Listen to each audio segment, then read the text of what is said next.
thinking about it now, it's as if I'm dreaming now, and then I was awake. Then I was awake and conscious. I think they should call it a near-life experience because it's more alive than I've ever been. Meet Pam Najur, a bright, outgoing, normal American, a musician's agent and mother in Atlanta, Georgia, who after years of suffering through intense headaches was diagnosed with a brain aneurysm, entered the hospital to take part in a radical new surgical procedure, and while there, underwent something unique in the annals of the near-death experience. Unique not because of what she encountered, but because she was fully documented medically all the way. For her surgery. And what we see here is the main artery coming up from the neck that's being injected with dye so that we can see it on the x-ray. And this artery bends around here and comes up into the brain itself, and you see this large bubble that's on the side of the artery, and this is the giant cerebral aneurysm which was threatening Pam's life, in which Dr. Spetzler clipped during his procedure. I was taken in. I remember I was out cold when they wheeled me in. Completely out cold. So as of that time, I had no recollection of what anything looked like. So what do you know happened to you during the operation? Well, I know I heard a sound, and the sound was in a natural D. And the sound went from natural D and took a nosedive through the scale. And I popped out the top of my head. And then I was looking at the body, which was lying on a gurney, and I saw the surgeons, and I realized it was my body, but I did not connect with it and call it me, or think it was me.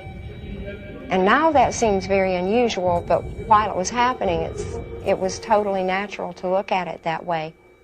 The procedure is, and this is what Pam went through, first she's given general anesthesia through an endotracheal tube.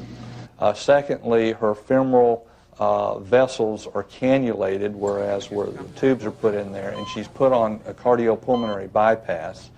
Her body then is cooled down to 58 degrees Fahrenheit. In the process of this cooling, her heart stops, goes into ventricular fibrillation, and then complete standstill. Her head then is opened and the aneurysm exposed at the base of the brain. At this point, her blood is drained from her head, and her circulating blood volume is drained into the bypass machine, and it's turned off.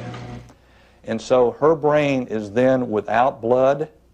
It's without any electrical activity because EEG leads are hooked up. Her heart is stopped. She's not breathing. And her body temperature is 58 degrees Fahrenheit. She meets all of the criteria for physical death. And I became aware of a presence, and I sort of looked at it, and it was bright and glowing. And it seemed a long, long way off. And I say it's like an elevator shaft. And at the end was this incredibly beautiful, bright light. I've never seen a light like that anywhere. It was alive. It was breathing. It was real warm and real comfortable and real loving. I wasn't at all afraid. It was wonderful. And as I got closer to the light, other presences began to come around me. And many I recognized as the people I had lost, who I was related to. The question, though, is that while she is cooled, while there is no blood in her brain, there's no electrical activity in the brain, where's Pam? Is Pam dead? Is Pam alive? Is Pam near dead? As I went into the light, towards the light, it refined itself. It became harmonious. and it was liquid, silvery. There came a time I knew that it was time to come back through the tunnel, and I was there with the body again. I remember hearing a phrase from an Eagles song, "You can check out any time you like, but you can never leave." And I thought, that's terribly insensitive. That's awful. And then my next conscious memory was opening my eyes and seeing my family around me. Tom Harper, theologian, Rhodes Scholar, journalist, and author, encountered this story when he was researching his best-selling book, Life After Death. Pam Najur is a special case, the exception that both proves and questions the rule. She was measurably dead, clinically unplugged, as it were, and then she came back to tell us about it. So, is it our measuring devices that need adjustment, or our notions about the nature of death and what it means? Good question. When I began the 3 years that it took to research my book, I knew there was no proof either for or against the existence of life after death. It's just as it is in the case with God. I saw my task then to be the assembly of the evidence, all of it, pro and con, to weigh it, and then to come to a rational conclusion based on a careful analysis of it. If you like, a kind of every man and every woman's common sense approach to the question.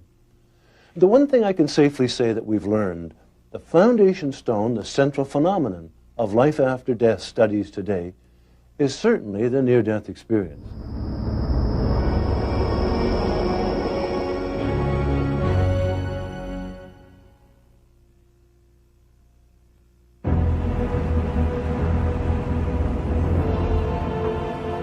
Pam Najur is only one of a vast crowd of people who tell of a near-death experience.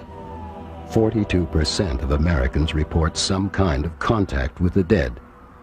Sociologist Reverend Andrew Greeley. 8 million Americans claim to have undergone a near-death experience. P.M.H. Atwater, author of Coming Back to Life. 8 million Americans. And that may well be an understatement, since a great many people are reluctant to talk about their experiences. Even in more skeptical countries, the figures are similar. In England, 66% of nurses reported mystical events brought on by close involvements with people in their dying moments. An Oxford University study. These and other figures indicate a profound acceptance of the possibility of contact with the dead. But what exactly are we talking about? Assuming near-death experiences really happen, can we then make the jump into treating them as genuine, revelatory encounters with the hereafter? Many people are profoundly transformed by this experience who survive it. Their attitude toward life changes drastically. They become much more appreciative of the privilege of living. They become much more compassionate and loving toward others. They become much more spiritually open, not necessarily more religious after their experience.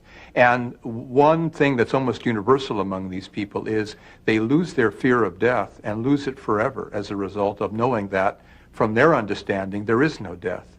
The near-death experience. Cast out of yourself, leaving your physical body, passing through unimaginable sounds, light, waves of feeling, overpowering visions of things you never conceived of before, faces of the dead. Are you alive? And if you are, where are you going? How could anyone's life not be changed? How did I change as a result of my experience? Everything about me changed. Now I'm interested in people. I'm interested in what I can do to help their spirit. I changed as a human being. In many ways, I was very aggressive. I wanted to make money in that. And I realized the need for the materialism isn't important. I am determined to seek all the knowledge I can find about anything, and to know God most of all. You do have a feeling of knowingness with the universe, oneness with the universe, and it's not because you're so special, it's because you wake up to who you truly are. I had to deal with, acknowledge, and accept that I am a spiritual being. My priority now are personal relations, people, and my personal life. I was in the nightclub business in New York and in Florida. I had very successful nightclubs, and I was in a very hedonistic and materialistic lifestyle. I was partying and drinking champagne and going out with different girls all the time. It was a perfect world that I lived in. Well, I got into an argument with a business associate in my nightclub. Listen, don't call me a cheat in front of my friends, okay? I think I can call And you we started Don't be fighting. calling me kid. bucket face.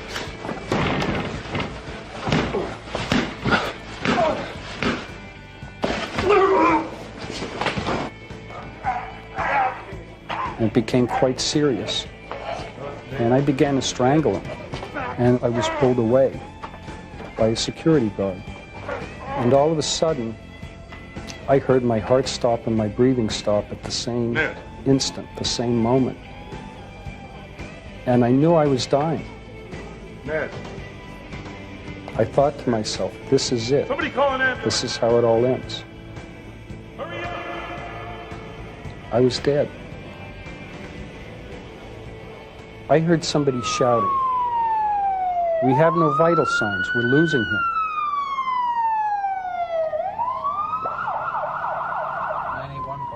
And at that point, I found myself in an ambulance. I could hear the driver on the two-way radio, and he was telling the hospital that they were on their way with a patient who just coded in the ambulance. I sensed that the ambulance was slowing down, and the driver turned at this fork in the road, and when he accelerated very rapidly, I felt myself being propelled out of the top of the ambulance. And I was hovering maybe 40 or 50 feet above the ground, watching the ambulance going down this dark road. My view was then drawn up toward the sky, and I watched what I sensed to be a massive energy forming in the sky right in front of me, like a black liquid, and it created this tunnel effect, like giant waves, like giant ocean waves funneling around. I heard this loud whooshing sound, and then I went up into this tunnel of energy. And as I went up through it, all of a sudden I was enveloped with this bright light, bright golden light, just surrounded me. Then the light became brighter and brighter, and it turned to a pure white light, radiant, beautiful light. And I knew I was in the presence of God. Ned Doherty felt that presence so strongly that he reformed and turned his life around spiritually on the spot. But here is what happened to a man already a minister who had always assumed he was in the presence of God, but found that it meant something different after his near-death experience. I was asleep, and I awoke about 3 in the morning with great pain.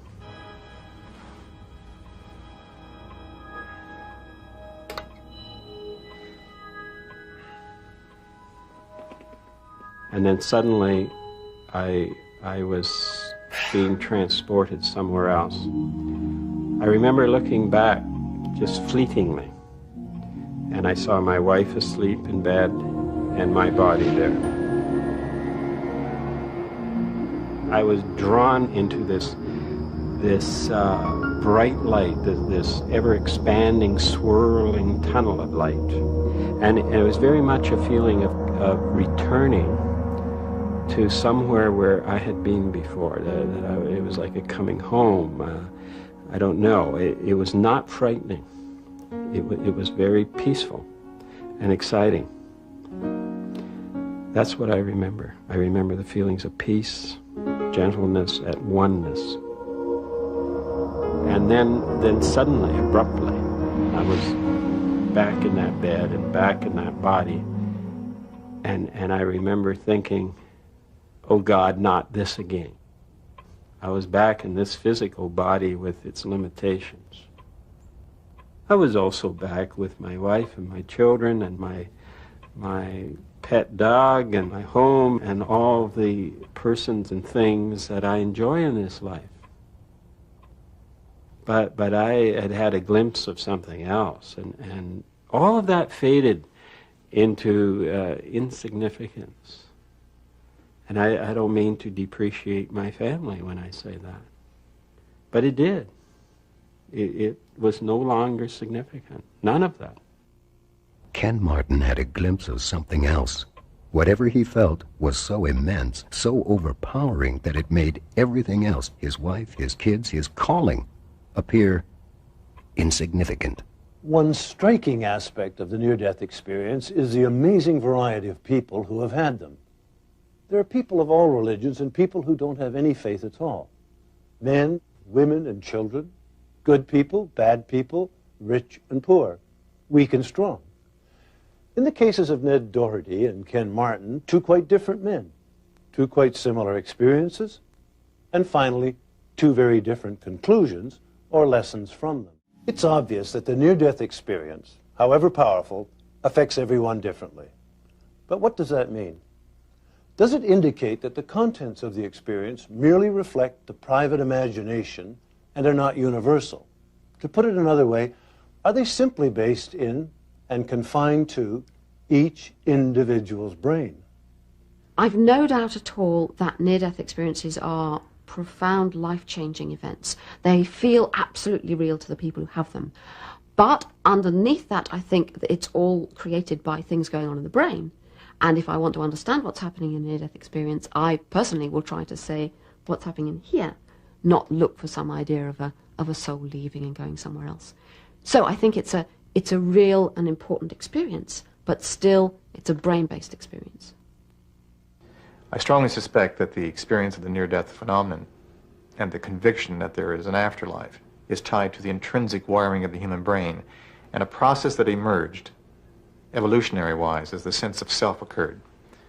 Because at the moment the sense of self emerged, if it had believed that it would die, the apprehension would be so significant it would have been fragmenting, and the sense of human self would never have evolved the way it has. There's plenty of evidence that people do change after NDEs, but a lot of controversy about why. Most people seem to think it's because they've actually met God or they've been to heaven and so on. I don't think so at all. I think the really transforming aspect of an NDE is when it goes far enough for the ordinary sense of self to start to dissolve. One of the interesting things about the near-death experience is that the conditions bringing it about are associated with hypoxia, and we now realize that certain neurons die. Not all of them. A small subpopulation die, which means that now the brain is microstructurally connected differently. And basically the microstructure of the brain is your personality. These small changes occurring in the appropriate place can produce a change that will last more or less forever, and the person will be and appears transformed. Well, those views sound perfectly reasonable from a scientific perspective, and yet they don't completely satisfy, I think. They leave some crucial elements out. They don't explain, for example, how a near-death experience can have measurable exterior effects. Take the example of Dr. Yvonne Cason. Well, in 1979, I was involved in a medical evacuation accompanying a critically ill native Indian woman to a larger hospital. Our airplane flew into a blizzard, and both of the propellers, the air filters froze over, and we crashed onto the surface of a semi-frozen lake.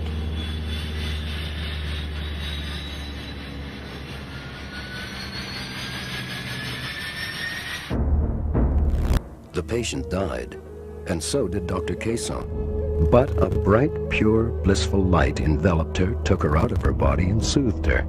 Her time had not come. She was returned to her body, and she survived.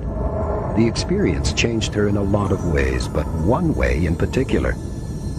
She became clairvoyant. Well, about a month after I had my near-death experience, I was driving home from work to visit a friend. We were going to have supper together. And suddenly, I got a very clear visual image in my head of my friend's brain covered in pus. Now, this image, to me as a doctor, was a very clear visual image of meningitis. So when I got there, I asked my friend Susan, "How are you? How are you feeling?" And she said to me, "Gee, Yvonne, I've got a really, really bad headache. I've never had a headache like this. This is one of the worst migraines I ever had. as a doctor, I asked her all the other symptoms of meningitis, and she didn't have any of them. So I said to her, listen, if you develop any of the other symptoms of meningitis, I want you to promise me that you go to the emergency tonight at the hospital and insist on being tested for meningitis. So as it turns out, she did get worse that night. She did go to the emergency of a major hospital here in Toronto. And sure enough, she was confirmed at being at the very early stages of a very rare and often fatal type of meningitis. And because it was diagnosed so early, she survived it without any brain damage, which is very rare for an adult. So this was my first clairvoyant episode. Dr. Caisson's experience is not unusual in itself. Claims of increased physical sensitivity and mental powers are frequent and controversial after effects of the near-death experience. But remember this, the people we met are representative of literally hundreds of thousands who report similar experiences. They can't all be wrong. Something has happened to these people, and it has to do with the questions we asked earlier. Is the near-death experience indeed confined to the brain only? Or is it the result of non-physical phenomena of the spirit? I came down and said goodbye to him at 6:25. I remember it distinctly, and he was the happiest kid on earth because he was going to do what he loved to do. And, it was the last moments I saw him alive. 19-year-old Stephen Savin was a bright, active, seemingly healthy kid, a kind of golden boy. And then one morning, in a phys ed class, his heart just quit.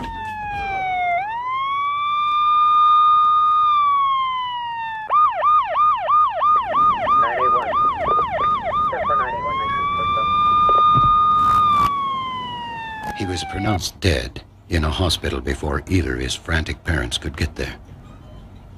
Their shock was crushing and total.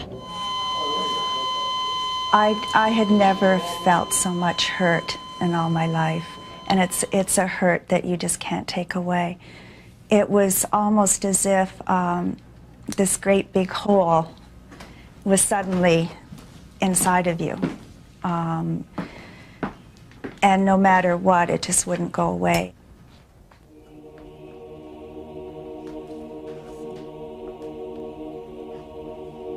Before I had gone to bed that night, I was the last one to sort of put all the lights out and go upstairs. And it was a time for me to be with my own feelings. We'd had a house full of people all day, and it was my time, and I just started to talk to Stephen. It was something that I felt that would help me. And I had asked him if there was any way in the world that he could come and say goodbye, because I had not been able to say goodbye to him. And I felt that his father really needed something at this time. With that note, I went to bed, and I went to sleep really quickly because I was exhausted. And then I woke up around 3 o'clock, found that Doug I got out of bed. It was around 2:30 in the morning. It was quite quiet out, and I remember coming downstairs and doing a lot of thinking and looking at pictures of Stephen and just generally trying to get a handle on what was going on. And then I came back upstairs, and Linda was in bed, and I got in bed with her, and she was awake. And we were lying there, and it was around 3:10 in the morning, and it was very quiet and peaceful. I miss him. Then all of a sudden, I felt something, and I put my hand over my eyes, and I had my eyes wide open. What? And I felt, and then I saw a light. I said to Linda, there's something happening. What does it look like? And she said, what was it? And I said, I don't know, but there's just something here. And I saw the light, and I knew it was Stephen. And I don't know how I knew, but Linda was saying, what's he look like? I said, he's a dove, and he's a star. and he's neither one at the same time. He's in and out, and he was pulsing with energy and bright light and very distinct and real. And Linda said, "What's he saying?" And I said, "He's not saying anything. He's just there in front of me." And I was just transfixed looking at him, and it was beautiful, and I knew it was our son. And all of a sudden, I heard the words, "Thank you." It came through me. And I knew that Stephen had said goodbye to us. It was the most amazing experience I've ever had in my life. I felt a definite, sudden calm come all over me. This story was one that Tom Harper, theologian, Rhodes Scholar, journalist, and author, encountered when he had finished writing his bestseller, Life After Death. The experience of the Savins is both touching and extraordinarily vivid. But perhaps more importantly, I find it completely believable. Neither of them had had any contact with the paranormal before this occurrence. And while it would be wrong to say that they miss Stephen any less now, there's no question that this incident has allowed them to begin to come to terms with his death. An important point to remember when we listen to stories such as those of the Savins is the sheer number of people who report such experiences. The Savins, in fact, are two of literally millions. Bill Guggenheim is a former Wall Street securities analyst who has now become a noted researcher in after-death communications. While these are very common events, we estimate, as an example, that 20% of all Americans and Canadians have had an after-death communication experience, which translates into numbers such as 50 million Americans or 5 million Canadians. And those are very conservative estimates. Yet numbers are probably closer to double those figures. Yet people don't talk about these because when they have them, they often think they're going crazy or losing their mind, especially if they're bereaved at that time. So if they go to share them with somebody else, there's a great deal of skepticism in our Western culture about after-death communications. And yet the irony is that these are very, very common in other parts of the world, such as the Catholic countries of Central America, South America, parts of Europe, in the Middle East, and even the Far East. There would be no reason to do the research or to write a book about this subject because they're just part of the process of living and of grieving and of dying and communicating after death back to the living person. Marilyn Johnson comes from a long line of native North American shaman and has inherited the gift of soul travel from her late grandfather. The story she is about to tell may give you pause, but the tradition of soul traveling she refers to is practiced by native people and is a process by which she leaves her body in spirit form. My primary purpose in life is to soul travel, gather information in the physical world, and travel to the land of the dead and obtain information from people's ancestors, and then bring the information back and then help people here. So it's sort of compiling information from two different places and then presenting it as a package of information to those who are still living here. Marilyn Johnson helps those in the land of the living gain information about themselves through contact with those in the land of the dead. But she can also use this gift to heal those in the land of the dead.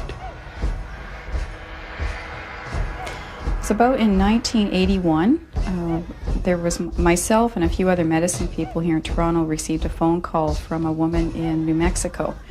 And her partner at that time told us that their house was haunted and described a lot of noises, and they could hear like a little girl crying late at night sometimes, and they checked around the house and there was nobody there.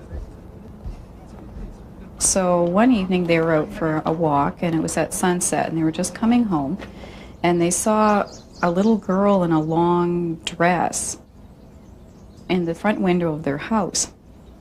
And they were wondering, who is this little girl and why is she by herself? She looked like she was about 5 years old and maybe of native ancestry. She had black hair and dark skin.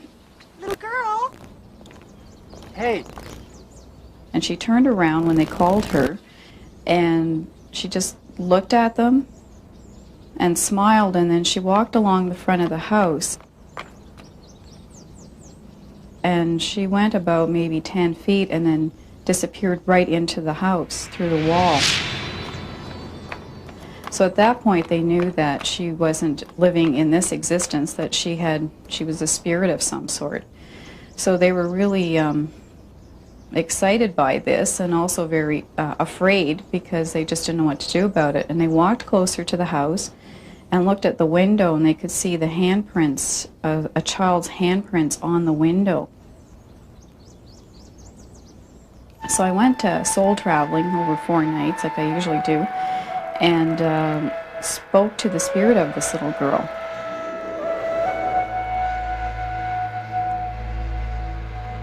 But also the spirit of her mother showed up, and I could see that they were separated. And what had happened is that coming over the knoll of a hill, right near where that house is located now, and the mother fell down the hill and broke her neck, and then the little girl stayed with her mother and then eventually just died of exposure and starvation.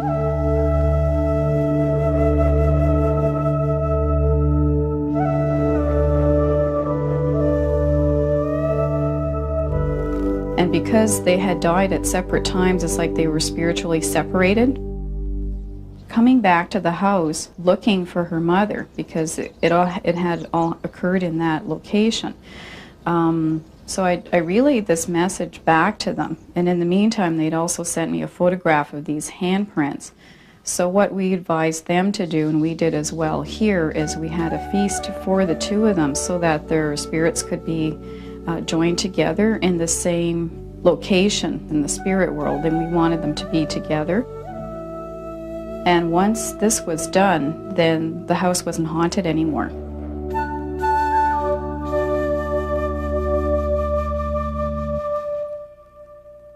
As the Savins and Marilyn Johnson show, there's no lack of evidence about contact with the beyond. But in the Western world, the world of mainstream science and religion and good old hard-headed common sense, the first tendency is always to scoff at such stories, and particularly if you're a scientist. I think death is the most profound blow that a person can face. It's a frightening experience, the end of myself or of a loved one. And people want to deny it, so there's a tremendous denial of death. And so there is what I call the transcendental temptation, the yearning of the soul to leap beyond and to communicate with the dead. But again, these are anecdotal reports.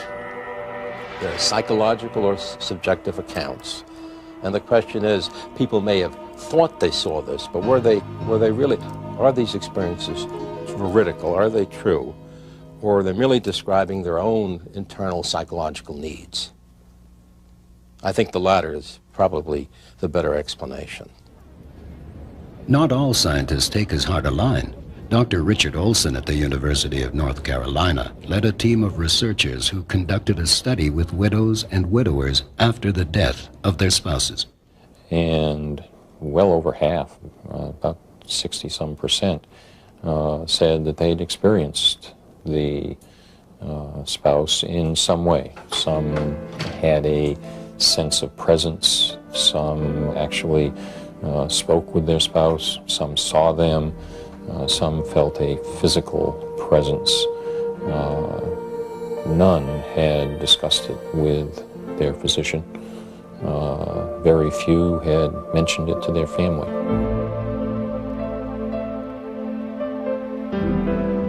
I think one of the interesting features we've found is that during conditions of death, specifically to significant others, such as husbands and wives and children, effectively anyone with whom there is bonding, emotional bonding, interior cingulate type bonding, during these conditions, individuals can often, particularly during dream states, particularly during altered states, can experience information at a distance. And we now realize it has something to do with the right hemisphere and the way the right hemisphere can detect information spatially and how it can respond to emotions. And again, it has to do with bonding. It only seems to work with individuals with whom there's a great deal of emotional bonding. While scientists like Dr. Persinger explore the communication that occurs between those at the point of death and their loved ones, they still tend not to acknowledge the possibility that the soul continues beyond death. That assumption lies at the heart of parapsychologist Boyce Beatty's work. I live in Connecticut, and when persons call Yale University or the University of Connecticut and say they have a ghost in their house, they're frightened, they don't know with whom to speak, they're put in contact with me, and then I work with others, usually a deep trance medium or a clairvoyant, sometimes a clinical psychologist and maybe another parapsychologist. We investigate and we eliminate viable alternative explanations. Are the persons somehow disturbed psychologically? Is it squirrels in the attic? And if we cannot find a normal explanation for it, and do find, in fact, that it is a spirit of a deceased human being, then we conduct what is called rescue mediumship, counseling the dead, or soul rescue work, speaking to them, communicating with them, helping them understand they're not in a physical body any longer, and then helping them pass on into the afterlife. For most people, even those who accept some form of life after death, these assertions can be a little hard to swallow. But Boyce Beatty asks us to approach what he calls rescue mediumship from the other direction, from the results it gets, the many people from whose lives he claims to have removed inexplicable disruptions, people such as Bill and Laurie McCauley. I said to Laurie, it's coming back after me. Whatever this is, it's coming back after me again. And I was petrified. Just sweat was just pouring off of me. And all of a sudden I felt something on my back, not physically on my back, but I knew something was on me. We moved in the house in 1985. And shortly after that, things would happen sporadically in the house. Lights would come on and off with an unexplained nature. We'd hear voices in our house other than our own, children laughing and crying other than our own. Objects would move before our eyes. And this was very sporadic. Nothing that really pointed out to us that definitely our house was haunted. I kept pushing these things to the back of my mind. No, this couldn't be happening. This couldn't be happening. It's got to be of a human nature. It's got to be a neighborhood child or a neighborhood teenager, or somebody was harassing my wife. Until one evening I was working second shift and I had come home from work and everybody was asleep. And I took the dog out in the backyard, and all of a sudden this light came out of the ground. It was about 6 feet long by about 3 feet wide. It just came right out of the grass. And my dog walked over to the edge of it and showed his teeth and started growling ferociously at it.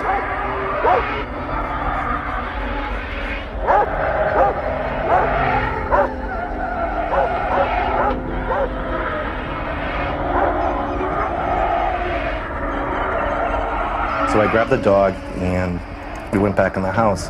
And as I locked up the house, my son started having a nightmare, one of many nightmares, upstairs in his bedroom. So I woke him up and brought him downstairs and put him into my wife's, into our bed. So I went upstairs, undressed, and I got into Jeffrey's bed.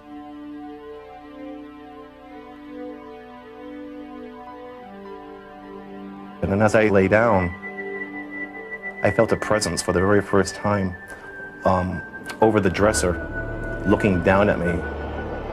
And I sat up. It's black, no, the room is dark, but I knew something was there looking at me, and the only thing I could feel, I was not so much frightened as I felt as though it was confused. It was trying to figure out why was I in this bed and not Jeffrey. At first he was my friend in the beginning, but then at the end I was listening to my parents a lot, and he'd try and scare me until one night he was really bugging me and a lot of havoc was going on in our bedroom. We were sleeping together in the same bed. And there was that one occurrence when he came out of the closet and was scaring us, and he just pulled the covers off us, and he was just scaring my brother and me.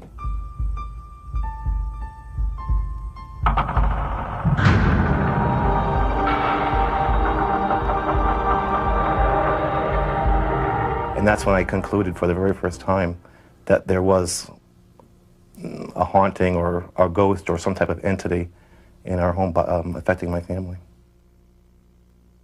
Upon reading an article about Boyce Beatty in the newspaper The Hartford Courant, Bill McCauley contacted him. Boyce determined that the family was indeed troubled by a legitimate haunting before prescribing a remedy.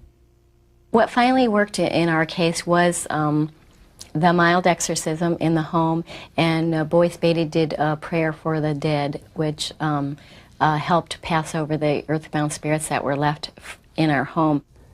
Recognizing that in many of these cases it's a matter of helping people go into the light, recognizing that in many of these kind of cases what is happening is that it is the spirit of a deceased human being who is earthbound, who is quite confused, not realizing they are no longer functioning in a physical human body, and have not passed into the afterlife, into the light. So that night I did a prayer that was oriented toward communicating with the spirits of any deceased human beings who had not gone into the light, who were earthbound. As a result of their experience, the McCauleys have pioneered a self-help group, Victims of Paranormal Phenomena. Some Buddhists believe that if we don't get to the light after we die, we will remain sorrowfully earthbound, unable to find our ways through the bardo and into our next reincarnation. Other cultures maintain similar concepts expressed in their own terms. The testimony of the Savins, Marilyn Johnson, and the McCauleys points to the possibility that consciousness can have existence beyond physical death. They thought Jessie Lott had a bad cold until her liver began to fail. She went into a coma, her brain pressure reached 100, and her heart stopped. For 20 minutes, she was gone.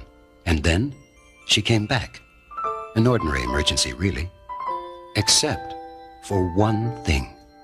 When my heart stopped, I just suddenly saw my grandma, and she passed away like a year ago.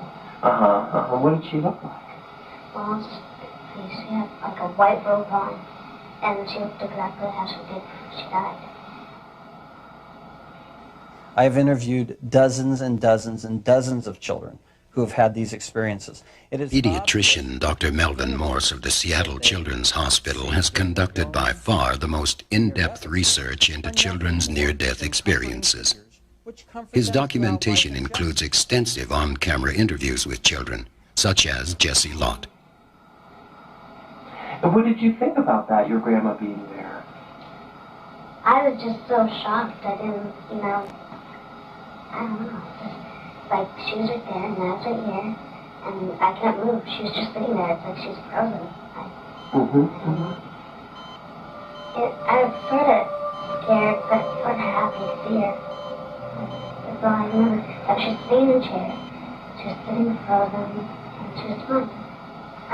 I don't know where I went, but I went somewhere. She's just a kid with no axe to grind, no knowledge of the concept of the near-death experience.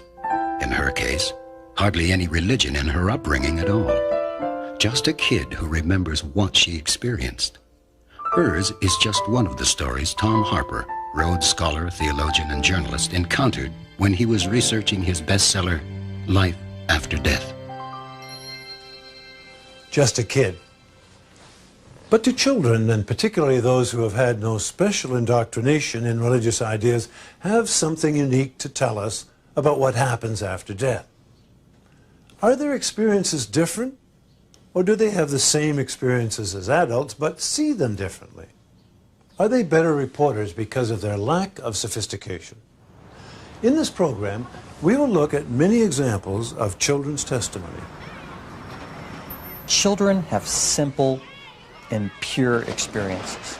They use words like neat or weird, which, are very, very real feelings that, the typical child's near-death experience, they go, wow, I thought I was floating out of my body.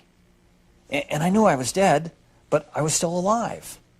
And there's a genuine quality of mystery about it. How could such a thing be really happening to them? They're often frightened by the experience. Many of them wonder how they're going to get back in their body. Since it's so far out of the realm of anything they expected, they frequently say it was scary. That's not an unusual experience at all. And mostly I'm impressed by how fragmentary the experiences are. They usually just tell a teeny little fragment of something that has clearly struck them. Because the huge noodle was just like a tunnel. It went straight, and it didn't have anything in your way. It wasn't like a spiral noodle, so it's either a tunnel or a noodle, and it was the rainbow.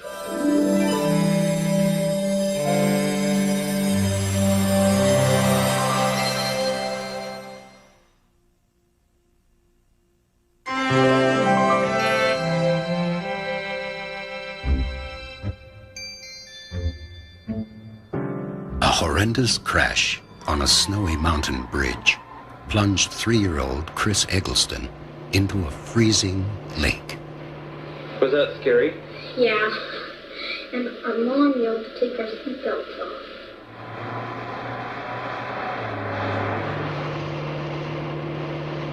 But when we crashed, behind us was a car with 6 children in it. He was the person who saved my life. He saw us go around the curve, but when he came around the curve, he didn't see us anymore. So he took his flashlight and looked down off the bridge, and he could see us, could see our car. So he had to dive like 5 or 6 times to get down far enough to get to it. And during all that time, I was having a near-death experience.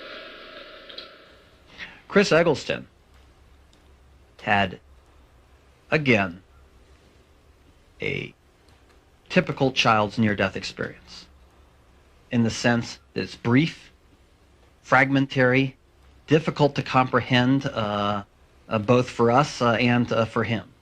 I started falling through this noodle, it was coming closer and closer. And I went inside it, and it was all like a rainbow. And then at the end there was a wall with smaller, just 2 smaller tunnels that would lead to like an animal heaven or human. And he was in a car which filled up with water, and he nearly drowned. He said suddenly everything went blank. He was then out of his body, surprised to be there, felt that eventually he could learn to swim or somehow move himself in the air. Said that he went to a place that he called the human heaven and made some sort of choice to return to his body. But interestingly enough, he says that he was in a huge noodle until he realized that noodles don't have rainbows in them, so it must have been some sort of tunnel. Children's experiences have the common features of tunnels, lights, out-of-body experiences, all of which I think we can understand in brain terms. What they don't have is elaborated visions of the kind that adults have. They do not have long life reviews, that they haven't had a long life. Quite often they see living people as well as dead ones. They see their pets, they see the people who matter to them in a different way from adults. We also mustn't forget that many children, particularly in America where most of these stories come from, are exposed to a lot of religious propaganda early in their life. They hear about heaven and hell and pearly gates and angels and so on. And in fact, some of the angels children report are classic sort of painted angels that you might get in a religious shop, wings and halos and the whole works. So I think a lot of the details come from children's expectations, just as they do with adults. And then I didn't know which was which, so I started floating down one of the animal ones. Then I ran into this humongous flower. And then inside I found a honeybee that was like as big as I was now. And I knew he liked me because he gave me some bread. His parents had no religious beliefs whatsoever. He doesn't encounter something that he thought was God. His heaven is a very commonplace description of heaven in that it was a golden castle with pearly gates, the kind of thing that I think virtually every child is exposed to. He says he had a bumblebee as a helper that assisted him with the experience. In other words, I think a more religious child typically describes guardian angels as assisting them with the experience.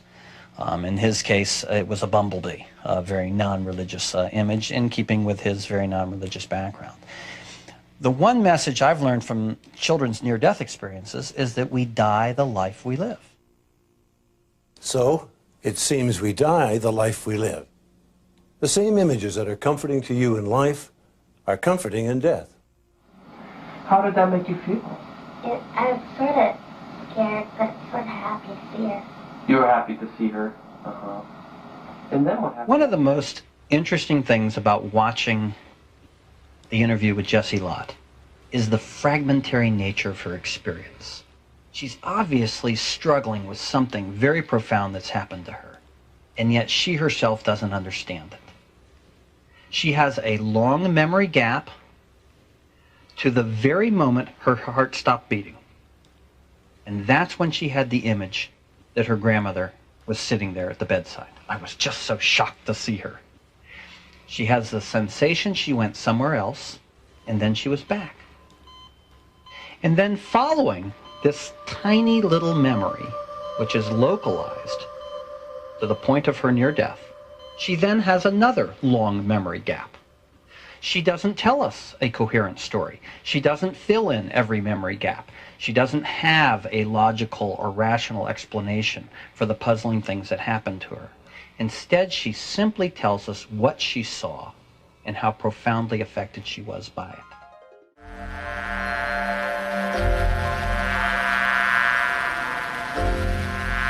I think it's fair to say that children identify more with natural phenomena than adults do. Where, for example, an adult might typically see religious symbols during a near-death experience, children very frequently encounter animals. Chris Eggleston's honeybee, for example. In addition, children themselves are often identified with small creatures, such as the monarch butterfly in the following story. The monarch is an ancient symbol for early death, probably because its metamorphoses can be seen as symbolic transitions to another life. But here's a man for whom the symbol became real. My daughter's computer name was Panda, and she would get on the computer and communicate with friends. And so even before she died, one of my head covers in golf was a panda. And so I'd always think of Jenny when I played golf and would take that cover off. The first monarch experience for me was a Sunday afternoon in August, and beautiful in Omaha, and gathered my 3-wood out in the fairway, and the head cover was the panda, thinking about Jenny, and looked down to my ball, and there's a monarch sitting on the ball. And that monarch just sat there, and I said, there's no way I'm going to hit that ball. Try and get out there. Get out there.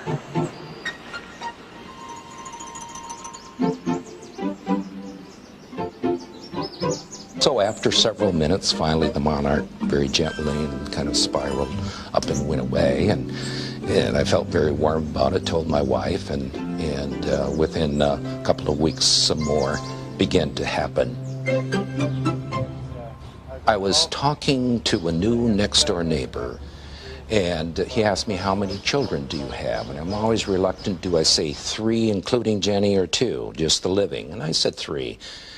And so he asked me questions. He says, I know a little bit about that and what happened. So I told him, and then I began to relate the butterfly stories, 3 of which had already happened at that point. Take my hat off, and I'm shushing it away. Thing just doesn't want to go away. And as I'm talking about Jenny, as I'm talking about deathbed visions and so on, a monarch comes, and there's a twig there and sits there. And he's doing this double take, looking at me and looking at the monarch, and it sits there what seems like 6 to 7 minutes.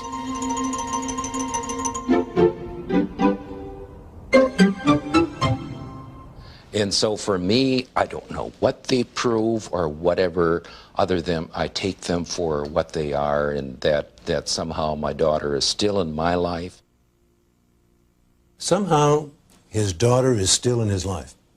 But in what sense? Is she in some way present in the butterfly? Or do we really mean in his memory? Does this have something to teach us about what happens after death? Certainly many parents think so, and then there are the students and the researchers in the field of children and dying who frequently encounter stories of deceased children who come back to help their loved ones. I interviewed a man who had a little girl who had spent 18 months dying of neuroblastoma, and she'd gone through multiple remissions. How was your day? Okay. Did anybody come to visit? No. No? Can I get you anything? No. Dad? Yeah? No, I've saved One day, 3 times. she and her father were talking, and she was very concerned about what was going to happen. And she said, Daddy, do you know why I've got better 3 times? He said, no, honey, why? She said, because I have to prepare you for my death. And when I feel you're ready, then I'll die.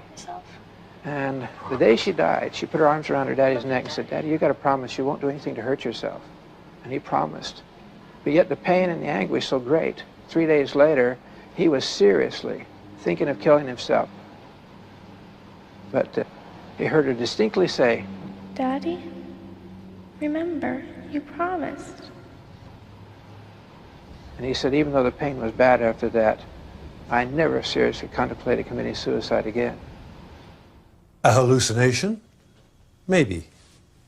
But when people die, there's always an inexplicable aura around them, and never is that phenomenon more deeply felt than when a child dies. The feeling may come from the child, but it encompasses all the people close at hand. There's no end of credible anecdotal evidence to this effect. But Emily Dickinson puts it as clearly as anyone ever has.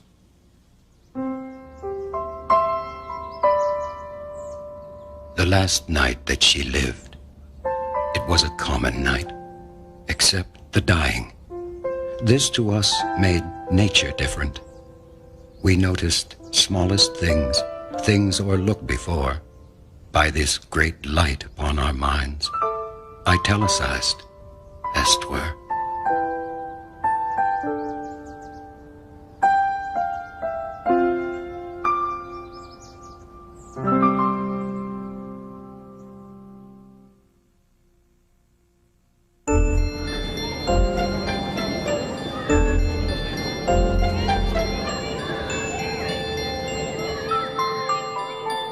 You know, something that Dr. Morse has learned from his research is that children don't see death as something to be feared.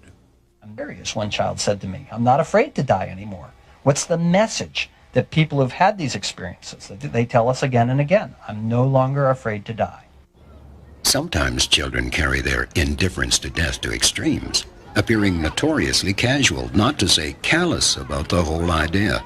After all, they can't really conceive of its meaning, and certainly not to its happening to them. Miss Lucy had a baby, she named it Tiny Tim. She put it in the bathtub to see if it could swim. It drank up all the water, it ate up all the soap. It died the very next morning with bubbles in its throat. Miss Lucy had a baby, she named it Tiny Tim. Put it in the bathtub to see if it could swim. It drank up all the water, it ate up all the soap. Tried to use the bathtub, but it wouldn't go down slow. Miss Lucy had a baby. But children not only have near-death experiences, they die too. And there's plenty of evidence that they tend to approach their deaths differently than adults. They are often less frightened and more concerned with the effects on their loved ones. Tanya Caruana had been battling leukemia for close to 3 years when her parents had to break the news to her that she wasn't going to get any better. When her cancer did come back, it was devastating. And that to think that your child is going to die and you're never going to see that child again. Tanya became very quiet, very withdrawn at that point. I knew that I couldn't wait any longer, that I had to confirm to her that yes, there's nothing more that could be done. And that was a very difficult thing as a mother to do, to look your 13-year-old child in the face and tell them there's nothing more that can be done for them. Shortly afterwards, I went down to take a break and have a really good cry for myself. And when I came back up, she wasn't in her room. And I found her in a little 5-year-old boy's room, telling him how important it is that he takes his medication because he was having a lot of problems taking his medication. And I thought, here's this child that just found out that she's dying, and here she is trying to help somebody else. When children are dying of an illness, it's a devastating event for parents, obviously, and siblings. But if the parent can make themselves receptive to the child really truly sharing their experience, rather than continue to be rooted in the physical losses and changes, and that's a very hard thing to do. Anticipating the loss of a child it's one of life's most devastating things. But you have this little child, this little spirit that is having some very wonderful experiences. She was very weak, and you could see her just trying to lift her arms. And at first, we couldn't figure out what she was trying to do. And then we realized through her whispers that she was trying to hug us. So we both took an arm. My husband took an arm, and I took on an arm, and I was laying on the bed beside her. And I put my other arm around her, and I was just holding her. And she kept saying over and over again, "I love you, I love you." She knew that her time had come. If the parents can be more receptive to where the child truly is, not so much where the child's body is, it's a big distinction, they will get some very comforting messages that this child is not alone, this child is going on a wonderful adventure, this child is not afraid, this child is not suffering. These are all things that will give them tremendous grief assistance in the journey that they have up ahead. A tremendous amount of peace. Actually, the 10 minutes before she was dying, at the very end, her breaths got quieter and quieter, and she stopped breathing. And at that point, I started crying, and she started breathing again. It was like she was trying to make herself go on for my sake. And I told her, I said, "No, Tanya, no, it's okay, it's okay." And at that point, she stopped breathing, and then that was it for her. Tanya's love for her family and her lack of fear in the face of her impending death taught everyone around her a profound lesson in courage. The stories of children who have had near-death experiences and what those who were close to children who have died tell us confirms to me my sense that they're nearer to the womb of creation. Perhaps, in some sense, they're privy to a clearer and purer perception of what's happening to them. As Maggie Callanan tells us, if we can get beyond the grief and the pain we feel as a child close to us is dying, we might hear them telling us something very important about the journey they see ahead, that it's an adventure, that they're not afraid, and that we shouldn't be either.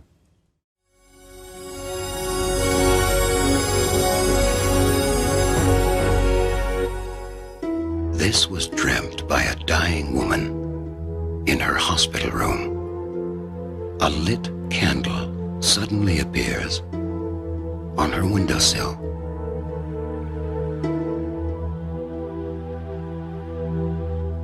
The candle goes out. A terrifying, suffocating, miasmic blackness envelops everything. Then, the candle relights, but on the other side of the closed window.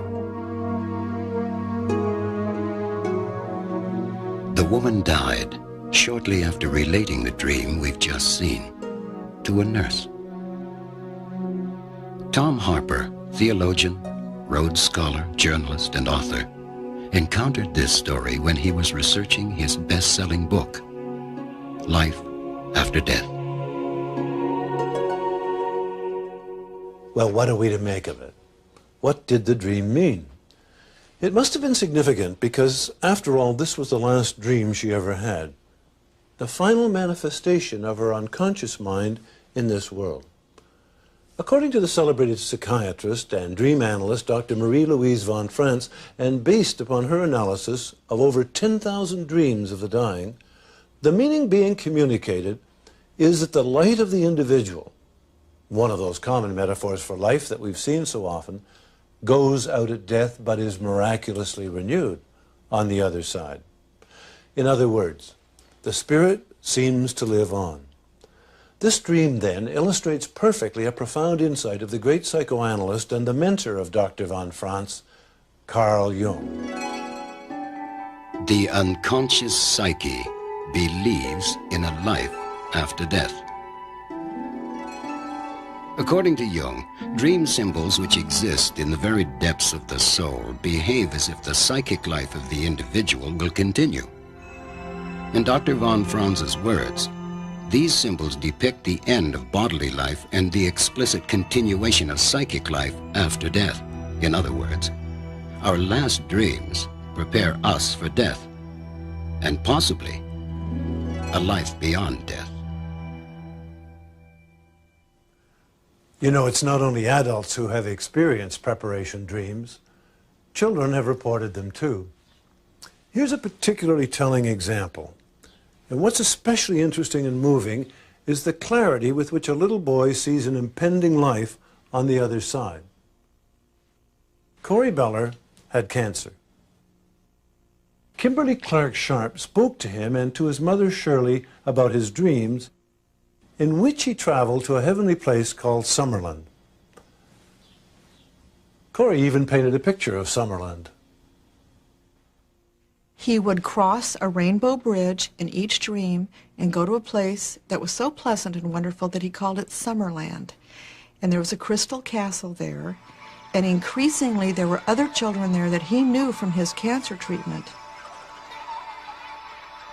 He loved Summerland, and he spent more and more time in these dreams going there until he felt like his family was in an emotional position to accept his decision to go to Summerland permanently. And with a great deal of matter-of-factness, he announced this to his physicians, and this was at Children's Hospital here in Seattle. His physicians supported his no-treatment decision. He had already had 7 rounds of chemotherapy like months-long chemotherapy. This little kid had suffered beyond endurance. And he didn't want any more. He wanted to go to Summerland. So he said, hey, docs, I'm ready to die. I'm not going to have any more treatment. They said, okay. Send him home, and he died in his mother's arms on Mother's Day. Because he had central nervous system disease in his brain and in the lining and the fluid around his brain, he had a lot of sort of flailing and kind of spastic movements. But he did this Lamaze-type breathing all the way through, and he was coherent the entire time and kept trying to have conversations with my friend Shirley, who was with us, and I. And she was as fascinated, I think, as I was, and neither one of us had ever been with anybody who was dying, you know, going through that whole dying process. And he had no fear, absolutely none. He saw Summerland as a real place, not as a dream or a vision. To him, it was a real destination, and one where he knew that everybody who dies would go there at some point, and that that's where he would be reunited with us someday when we die. Corey Beller showed us that dying children dream in a pure and often unexamined context. But dying adults often look for meaning in the dreams of their final days. Do these dreams provide an insight into what awaits them after death? This is Casey House, a hospice for terminally ill AIDS patients in Toronto, Canada. It is probable that every patient here will have died long before this program is seen. That is no secret, least of all from their own unconscious minds. Yves Benoit, a 37-year-old playwright and artist, talked to us about his dreams and how he interpreted them. The universe is the sea. The sea represents, I have dreams about the sea.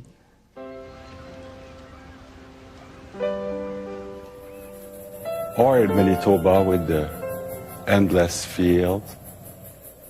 Or those mountains that are so huge, you know, and so beautiful. Or the Cape Breton with the waves of water coming, and crashing against.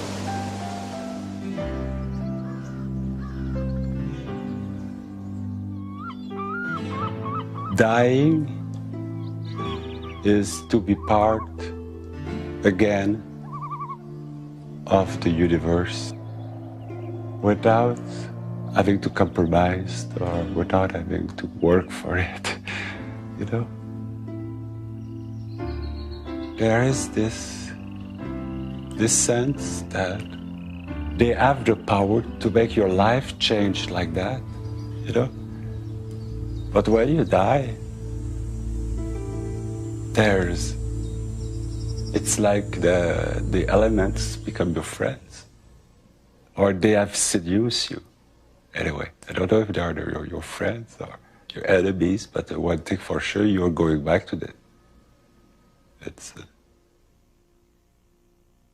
Eve rejoined the elements in his dreams 2 weeks after he spoke with us. Douglas Graydon, the chaplain at Casey House, has seen a great many like Eve and listened to them describe their dreams. I think it's taught me that the dying process is a lot more gentle than I presumed it to be. I know there's an awful lot of debate as to whether or not the human body physiologically is releasing hormones or other forms of substances within itself to deaden the pain of approaching death. I'm uncertain as to whether I buy into that totally, if I can phrase it that way. But it's taught me that the dying process can be a very gentle one, can be a very welcoming one, cannot be a frightening process for people, and that it's also something that generally people who are watching the death, if they're listening to the dreams well enough, there's the challenge, that we don't need to be frightened by the death that we're witnessing either. The dreams that I listen to are dreams that tell me that death can be a very reassuring process. The question make me laugh. If I believe in life after death, it's of course I believe in life after death. Like I believe in the wind and I believe in the sun. Of course I believe in life after death.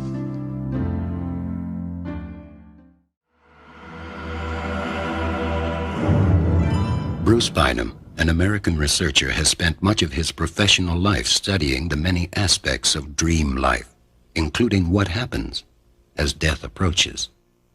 Most cultures have a very rich and diverse way of indicating that death is on its way. Death is inescapable. Nothing can live that will not eventually turn to death. So one's religion, one's culture, one's personal experience profoundly influences the exact content of the symbolism. The symbolization process is a universal process, but the contents of the symbols are different. If you are a Roman Catholic, you may have a certain series of symbols or images come to you. If you are a Buddhist, you may have a different set of images come to you. If you are Hindu,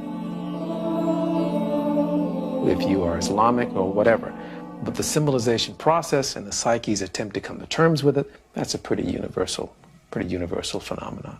And again, the body and the mind begin to not go their separate ways, but the psyche begins to separate somewhat from the physical body and turn its attention toward the deeper regions of its own soul, its own psyche, if you will. There are definite common symbols, particularly in the West, about one's own death. Common ones are one about to take a long trip, a long journey. Another common one is one's final curtain call, if you will. Another one is images of burial grounds. So there are many, many, many very common ones, and you could call them archetypal if you want, but they're very common. You would find a different set of ones if you were in India and a different set of ones if you were in Japan. So culture influences profoundly the content of symbols, but the symbolization process is universal. Sometimes the symbol of impending death can be entirely personal, perhaps only a sound. I heard a fly buzz when I died. The stillness in the room was like the stillness in the air between the heaves of storm.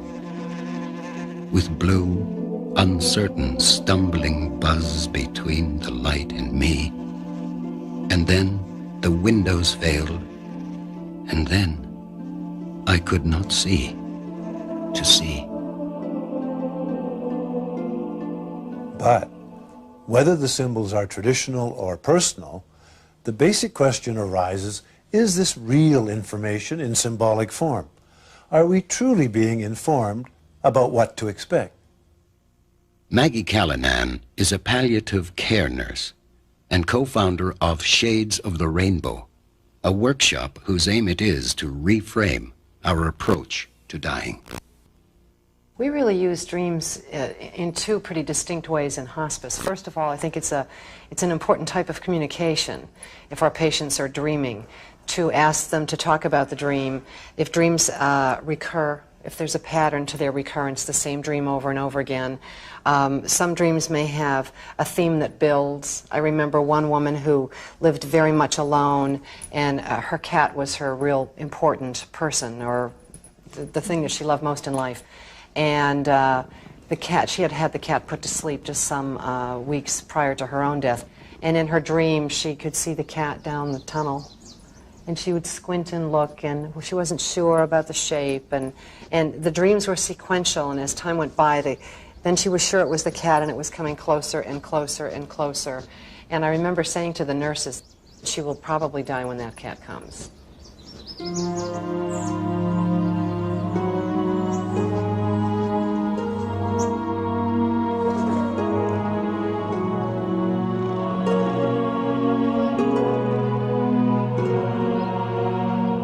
We had a volunteer sitting with her so that she wouldn't be alone, and the volunteer came out and said, look, she's waving, but she was going like this, and she was stroking the cat. So that was a good tip-off to us that there was this process going on with her.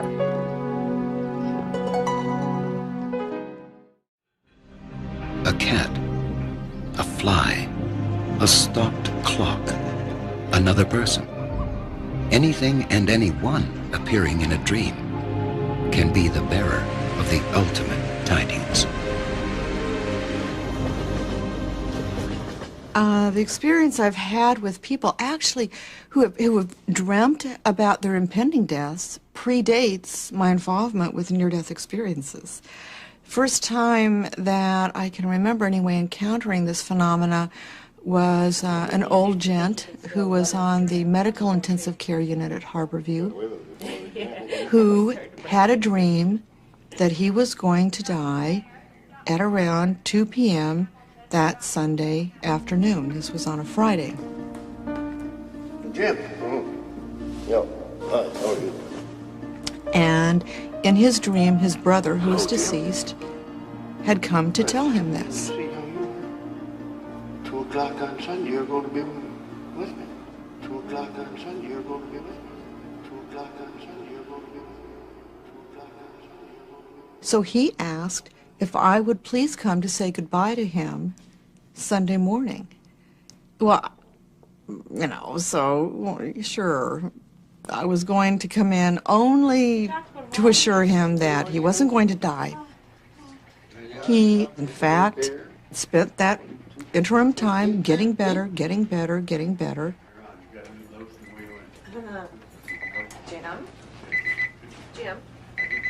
Jim. Code Blue 104. And that Sunday, around 2 o'clock, he went into cardiac arrest, and nobody could get him out. Nobody. And he died. And I was comforted by the fact that I knew his brother had come for him again. 2 o'clock on Sunday, you're going to be with me. Over the years, Maggie Callanan has come as close to understanding the process of dying as anyone could. Some of her conclusions may surprise you, especially her sense of how dying people organize their deaths, for want of a better word. The way I describe it to my families is it's almost like your dying father has a foot in two worlds, and he has the ability to shift back and forth between the two worlds. When I worked in the hospitals, I was never surprised to hear somebody seriously ill say, "I want to go home, I want to go home." That made sense to me. But wasn't I surprised when I started working in patients' homes that patients were saying, "I want to go home"? Then you have to say, wait a minute, what are we talking about here? And patients saying very clearly to my families, "I have to go home now. It's time for me to go." A lot of this kind of symbolic language about taking a trip, seeing a place that no one else can see, being aware of people that no one else can see, oftentimes dead relatives, people who have predeceased the person, or sometimes a spiritual being. Dying patients frequently know exactly when they're going to die, even if no one has told them that they're dying. Now, they cannot stop the process, but they can delay or speed the process up when all around them is in the right place. Most people are aware that a grandmother can wait until her favorite grandson travels across the country to say goodbye. But what people overlook is the dying person who sends the family away, perhaps in a hospital, "Go home and rest, you're tired, I'm doing better." And the family gets home and a half an hour later the nurse calls and says he's gone. That family is left with a legacy of guilt that is destructive and wounding, when in fact it was the last loving act that he actually chose to spare the people he cared the most about. Dying children very prevalently send their parents away. It's almost as though the pain of having them present when they die is too much, that they can't be freed to go on to this journey that they really want to go on to when they see the pain of loss in their parents' faces. This is very important for people to know ahead of time, because otherwise they carry a legacy of guilt with them for years. How could I have gone to sleep? How could I have left? How could I have had dinner in the cafeteria? And they feel terrible anguish over that. The really important point about dreams that struck me as I was researching this particular aspect of evidence for life after death was that the unconscious, using archetypal images, encounters very squarely the fact that the body is facing its own dissolution, that death is real. At the same time, the psyche also seems to be telling us with very rich and universal imagery that it has a deep-seated belief that life or consciousness somehow goes on at the end. I found this even more telling than the evidence of the near-death experience. In our culture, dreams may be the best medium to inform us about the journey we might undertake. In others, as Bruce Bynum now explains, meditation and contemplation are the keys to furthering this process of understanding. Most other cultures have a very rich, diverse history of working with people who are dying. In the West African traditions, sometimes ceremonies are held. In the Hindu tradition, one turns away from the external life and focuses much more internally. Most cultures have a tradition of this. The only cultures in the world who don't have a tradition of this, unfortunately, are the West. And we've sort of lost a little bit of our way in that area. While pursuing other things, we've sort of lost the art of dying. And the art of dying is complementary to the art of living. Both are involved with transformation. Both are involved with wisdom. There's a lot to be learned in the process of dying. You don't want to sleep through your own death.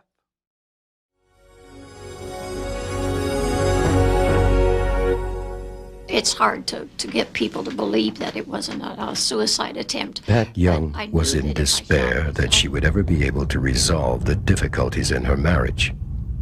And so she shot herself and went to hell.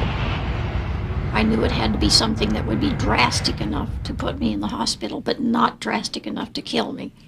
So I didn't do my torso because I didn't want to do any serious damage. So I thought if it went in one side of my neck and out the other side, that would be bad enough to put me there, not bad enough to keep me there. I had no idea I would die. I was in a coma for 3 days on life support. They were positive I wasn't going to live. They had informed the family that they had lost too much blood. It started out with these little beings, child-sized creatures, grotesque, absolutely grotesque little creatures. And they took great delight in doing things. They would make holes in me. They would either shoot me or They would make holes by actually hitting me, and in these holes they would put horrible things, anything that was excrement, vomit, bile, anything that was absolutely obnoxious. And these holes were everywhere. They would put them in my body, in my arm, in my cheek, in my eye socket. And you can't do anything. And you're extremely ill from it. But you can't get sick. I wasn't able to even gag. And you can't feel the pain, but you can feel, and you can smell. And just beyond my right shoulder, I could hear this very heavy, raspy breathing, and it was getting closer. And I couldn't turn to see, and I didn't want to see. But I knew that as soon as it got within my range of view, that what I had gone through up till then was absolutely nothing. It was absolute pure evil of some sort that was coming. And at the very last second, when I knew the very next instant it would be within my range of view, I opened my eyes and I was alive. Tom Harper, Rhodes Scholar, theologian, and journalist, found when he was researching his book Life After Death that most people who have undergone near-death experiences claim to have at least started on the path to heaven. But there are others for whom the experience turned intensely negative. Hellish, in other words. Not long ago, my wife and I attended a church service in which the preacher declared in no uncertain terms that only those born again in Jesus would be spared eternal damnation. Afterwards, I told him I thought he had a rather narrow view of heaven and hell. "I do indeed, brother," he thundered at me. "I do indeed." It was obvious he felt we were headed in different directions. Maurice Rawlings, a cardiologist in Knoxville, Tennessee, has been on the front line in operating rooms where he has seen numerous people die and revive. He says we are not hearing about negative near-death experiences because no one wants to admit they've been to hell and back. Unless you're on the floor with the patient resuscitating, at the time, the heat of battle, at the time of their experience, why are you fighting me off, John? What do you see? Is there fire down there? Is the devil there? What's there? Then it all comes out. It's not sublimated into painless portions of the memory. You've caught them red-handed. They can't deny it. It's there. The negative experiences are always been there. They just haven't been captured because the psychologists, psychiatrists that interview these patients for a living, collecting cases of after-death experiences, haven't resuscitated one of the individuals they're reporting. How is somebody going to report a negative experience when they won't even tell their family? It's an F on the report card. Ron Regan spent a good part of his early life stealing, extorting, and beating people up, until the unlucky day he came out at the bottom end of a fight, slashed by a bottle and bleeding to death in an ambulance. And I didn't know what was happening. I thought the ambulance was on fire. And as it filled with thick black smoke, moving through the thick black cloud, almost like a opening in this thick blackness. And at some point I began to hear screams. Multitudes of people screaming and wailing. And the best way I can describe it is it looked like a volcanic crater. And I could see like a huge lake inside this. But it was blazing with fire. I'd never seen anything like this, with the exception of hundreds of gallons of gasoline poured on the surface of water and ignited. But even worse than the sight, I began to see and to know that these voices were coming from those flames. And then I began to see bodies, silhouettes of human beings screaming, on fire, burning, but they weren't burning up. they were in an inferno of flames, but they weren't burning up.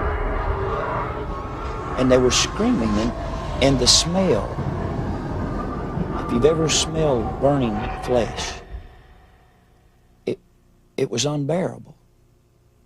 And the screams were unbearable, but the most horrible thing was the pain, the emotional pain of loneliness and separation. And I saw other people, and they're saying, Ronnie, don't come here. There's no way out. Ron Reagan became a Christian minister, preaching the gospel from his own experience. Well, I have nothing against becoming a Christian minister. After all, I became one myself. But I have to admit that many researchers in the field of paranormal experience see these kinds of claims as culturally determined. We die the life we live. That the events of our own life are replayed when we die, and that our own religious beliefs and culture is mirrored back and reflected to us in the type of dying experience that we have. So it should not come as any surprise then that people who report hellish experiences are primarily fundamentalist Christians who have a deep belief in hell. To other people, the mere idea is absurd. It worries me that most NDE reports are coming from the States, where there is this underlying Christian belief about heaven and hell.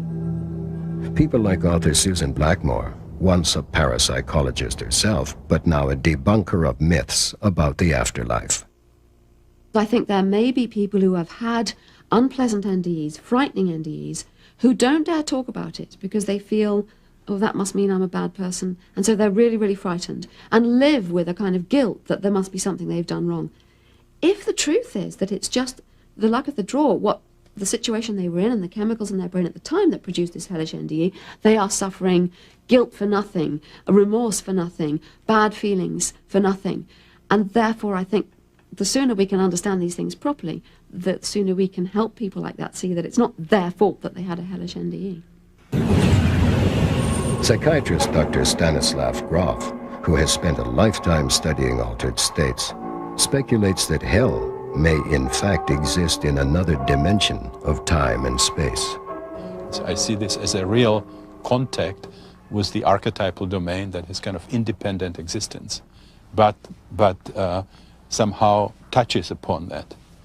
If you look at the images of hells from different cultures, you'll see the different tortures that are being experienced there. You can see the nooses, the strangling, you can see the pitchforks, the spits, the sharp pains, people cooking or being cooked in cauldrons and so on. So experiencing certain extreme emotional and physical states. When we think about heaven as it is described in spiritual scriptures, not as a powerful inner archetypal experience, but as the physical heaven, then we come to such conclusions that we have disproved the existence of angels and God because we have explored systematically the astronomical heavens and we haven't seen any of those entities. Or if we know that there is heated nickel and iron as the core of the earth, that there is no place for caves of Satan, there cannot be hell there. So the idea is to get to hell or to heaven, you change your consciousness. So somebody can be here with us and be in heaven or hell, while everybody else is in Mill Valley. Those two are not incompatible in any way. So those are very, very real experiences, and they have to be studied by consciousness research. There's nothing that you can say reasonably about heaven or hell coming from physics or coming from biology or coming from medicine, because we are talking about states of mind.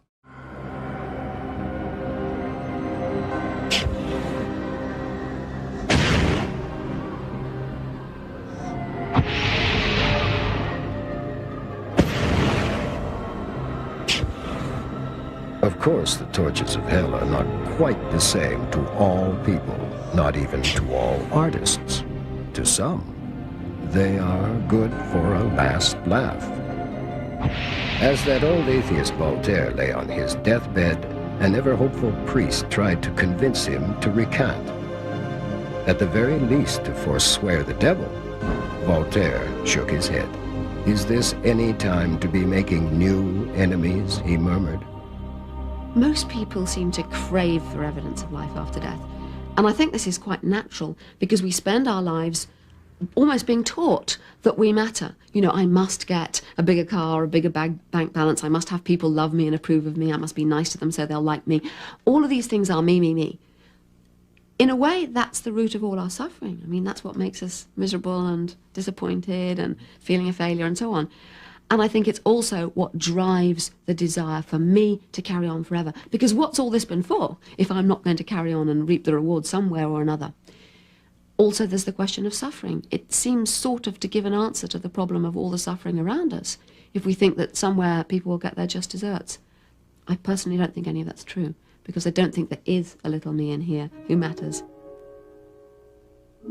After researching a number of the life reviews, I was amazed to discover my own prejudice as a member of this culture, that we tend to look in terms of up, down. You're a good girl, you're a bad girl. You're a sheep, you're a goat. You go to heaven, you go to hell. That there's a paradigm of opposites that may not, in fact, be true. So, is there a hell? I don't think so. Have we focused more on the blissful near-death experiences rather than the others? Absolutely. We have to wonder why wonderful scholarship has discovered that medieval near-death experiencers saw lakes of fire, frightening folks, and then saw the bliss at the end.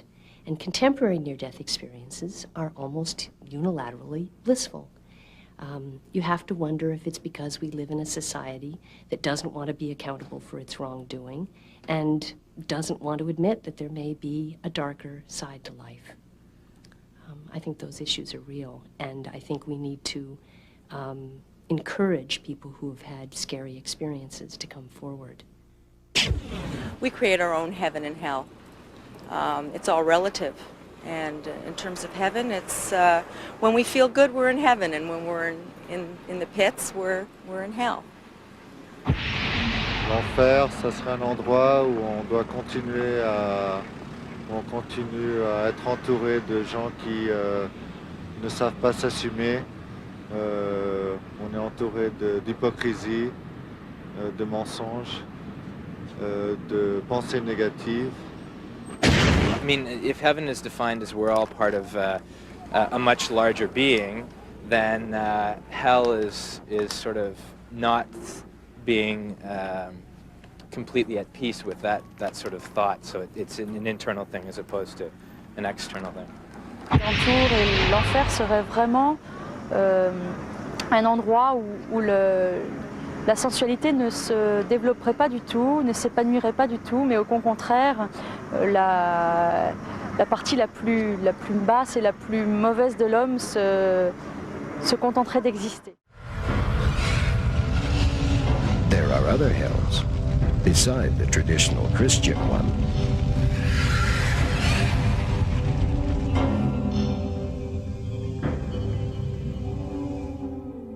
Darkness, void, vacuum, loneliness, absence, nothingness, non-existence. What I knew was that I was outside of the hospital, going into the sky.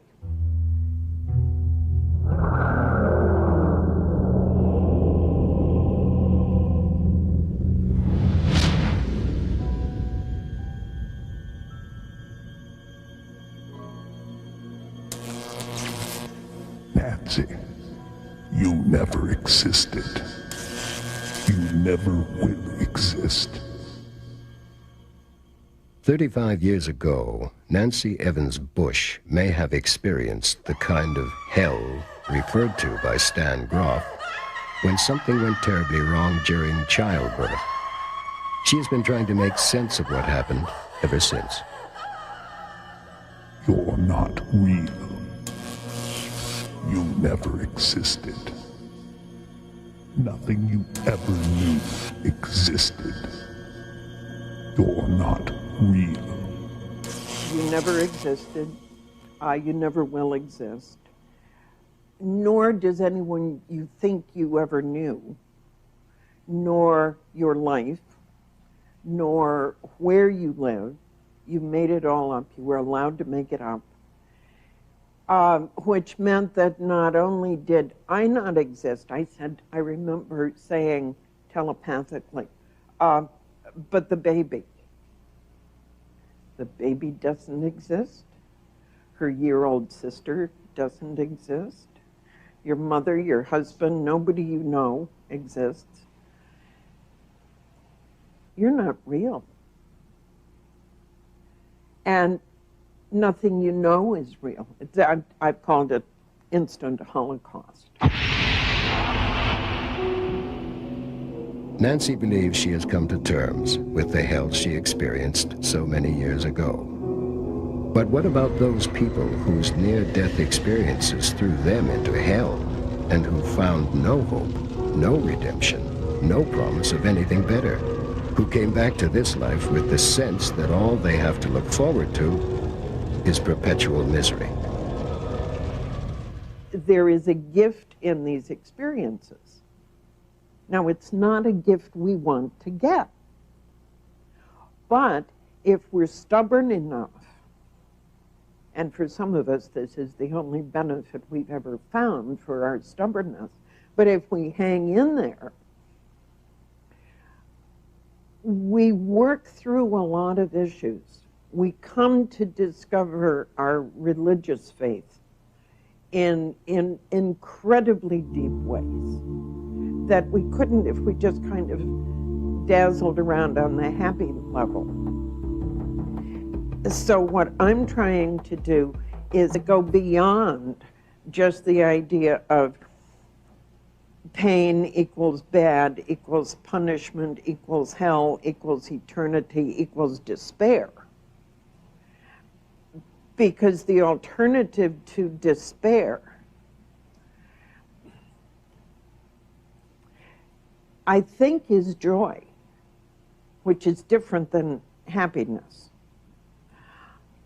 But the paradoxical nature of this is that in order to get to real joy, we have to be able to accept suffering as part of it. And I know that sounds bizarre, but I didn't make up the rules. And it just seems to work that way. In many ways, the concept of hell is the most difficult of all ideas of the afterlife for contemporary people to deal with. All of us have had moments of pure happiness or supreme exaltation about which we can truly say it was heaven. But hell is a different story. When we say something was hell, we don't mean it in quite the same way. Implicit in our idea of hell is the potential and the need to be released from it. When they made a movie about the most decorated soldier of World War II, they called it To Hell and Back. As far as I know, nobody's ever made a movie simply called To Hell, which is probably what's most nerve-wracking about hellish NDEs, that uncertainty about escape. Nancy Evans Bush, like any believing Christian, finds reason in her experience by affirming that only through suffering comes ultimate joy. But what if, as some hellish NDEs seem to demonstrate, it doesn't?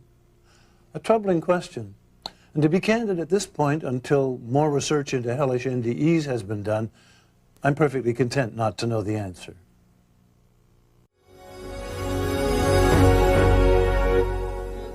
Yes, all of our children got shoes. When I get to heaven, gonna put on the shoes and gonna walk all over heaven. Walk over heaven, over heaven. Everybody talking about heaven, ain't going there. Heaven, heaven, gonna walk all over. I went to heaven. As I was approaching it, I heard wind chimes Well, it was a sound like wind chimes, but it was every conceivable tone you could imagine. It was awesome. I also heard hymns being sung, and the hymns were being sung simultaneously, but you could hear each individual one.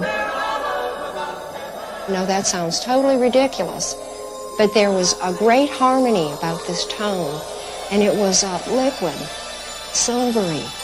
It was beautiful, and this tone permeated all I was of in a garden setting, and I looked down into a valley, and at the end of the valley I saw this mountain. And there was a tremendous waterfall. It was beautiful, and the water just cascaded down over this, down the mountainside. And to the left, there was like a vortex of light, like a tunnel of light. And I knew that that was home where I'd come from. It's really not the light that impressed me. It was the feeling. It was a feeling of peace, gentleness, at oneness with the universe, if you please, or with life, with everything. Suddenly I'm floating back in that sky. Suddenly I'm at that moment where everything ends but everything's there, and it's just heaven on earth.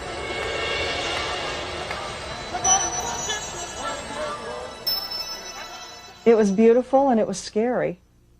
Vicky Umepeg is a blind musician. When she ended up in a terrible car accident, she saw for the first time in her life. I went up through the ceiling as if it were nothing at all. And then I was sucked into this aperture or trough or whatever you want to call it. I really don't know. It was a thing, tunnel. And then I was ejected out on this grass, and there were flowers and birds and trees and people. Flowers, birds, angels, glowing light, deceased loved ones, images of love and warmth, even Jesus himself. Of course, an NDE is only one way of approaching the question of heaven. Does it exist? And if it does, what is it like? But since these experiences are so graphic, it's a good place to start. According to Coming Back to Life, PMH Atwater's study of near-death experiences, 90% of all NDEs are positive. In other words, 9 out of 10 of us think we're headed for the pearly gates. Mally Cox Chapman's book, The Case for Heaven, tells the stories of near-death experiencers who died and went to heaven, and then came back to talk about it. When I started researching The Case for Heaven, I looked at the world religions, what each major religion said about the afterlife, to see how they compared and contrasted. And I set up a tutorial with an astrophysicist to see if I could reconcile 20th century science with what we know about faith. So I've got to admit, I believed in heaven because when I was 4 years old, my grandmother told me there was heaven, and I believed my grandmother. But as an adult, I thought it was intellectually tacky. Astronauts had proven it wasn't in the sky, and Freud had made it pretty clear that wishful thinking exists. So I studied, and after about a year on religions and science, I began to think I knew something, which was probably a bad sign. And I gave a lecture in a small country church in Connecticut, and I was telling a Buddhist story that's rather dismissive of the afterlife. The Buddha was very intent on keeping his followers this worldly. And a woman at the back of the room was shaking her head in disgust. I thought that was pretty interesting and stopped my talk and called on her. And she said, "I know there's a heaven because I've been there," and proceeded to tell her congregation of something that had happened to her 23 years before that she'd never told anyone, of being in the hospital miscarrying her 5th child, when suddenly she felt a cold, dark chill, and then enveloped by a warm and comforting light. And she heard a baby cry in the light, and was given to understand that the baby would stay in the light and was fine, but that she herself had to go back to Earth, that her work on Earth was not yet done. When she came back, there was a sheet over her head. She had been pronounced dead by the doctor on call. When she pulled the sheet down over her head, the nurse in the room shrieked and had to be sent home for the day. Now, Dorothy has no fear of death and is absolutely sure that someday, when her work on Earth is done, she will see her daughter in heaven. Now, what surprised me and had an emotional impact on me was the consequence of Dorothy's story to her congregation. This was not some flaky weirdo. This was not some egghead who thought she knew a lot about religion. This was the police dispatcher in town, an utterly trustworthy neighbor. She was the lay leader of her church. And it occurred to me suddenly that faith is a three-legged stool. It is scriptures from all the different traditions.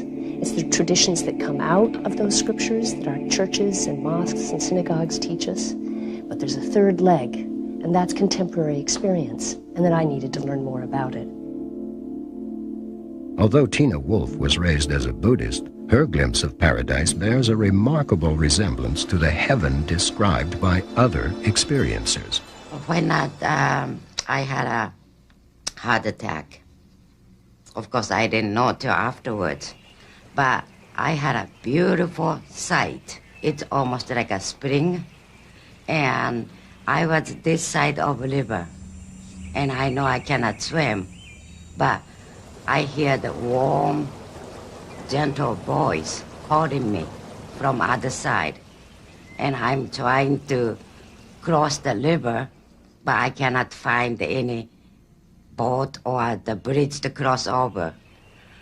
But this scene, especially the green, I never saw such a soft, warm green. And it was so peaceful. I wanted to cross over, but I just couldn't. The existence of heaven in human thinking was an important consideration for Tom Harper, Rhodes Scholar, journalist, and author of Life After Death, as he researched his book. Near-death experiences seem to suggest that heavenly realms are just on the other side of death's door. But there's another way to approach the question, looking outward instead of in. The fact is that every culture, every religion, every people in history has come up with its own version of heaven, its destination for the spirit after death. They must have something to tell us, or else a lot of very bright people have been wasting a lot of time. There definitely is a heaven, and I have seen it, and I saw the flowers and the trees and everything else there. Yes, I have seen all of it. Well, in certain conceptions, heaven can seem pretty dull, and in others, pretty incredible. But putting aside the specifics, all views of heaven seem to see it as a kind of reunion with a force greater than the individual, and to view death as a gateway to this reunion. Unfortunately, no one ever brings back documentation. The closest we come are the experiences of people who have nearly died and have begun the transition. They've taken the first steps of the passage to where they're going. Heaven is the word we have in this language for a reality that is beyond words. It's a kind of cultural tagline that all of us understand. My experiencers of the 50 that I interviewed are actually quite modest about their claim of what they saw or how far they got or whether or not they actually were dead or participated in an afterlife. One of my experiencers said, "You know, I got to the gate, but you have to go through the gate to get to the fun part." Another experiencer saw a beautiful golden tree composed of tiny little golden lights, which she understood to be the souls of lots of people who loved her. I am not in a position, and I don't think anyone is, having studied heaven for 5 years, to describe heaven. All I can do is say I have so many stories and so much evidence of people who've traveled right up to the edge that we can afford to trust it.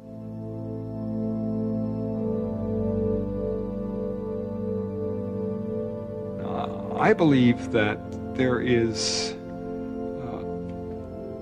a fulfillment in heaven in the sense that if I have been given something and didn't have a chance, or out of fear didn't do something with what I was given, that in heaven that can be fulfilled. And I believe that heaven would be that kind of fulfillment, that sort of finishing of the person. But I also believe that heaven would be dynamic because God has created a dynamic universe. I mean, my heart's beating, I'm breathing, all kinds of stuff's happening, blood is coursing through my veins, the world is dynamic, relationships are dynamic, and therefore if God is where heaven is, then that's dynamic too. So I don't see sitting on a bunch of clouds with a bunch of angels playing harps as any kind of a vision.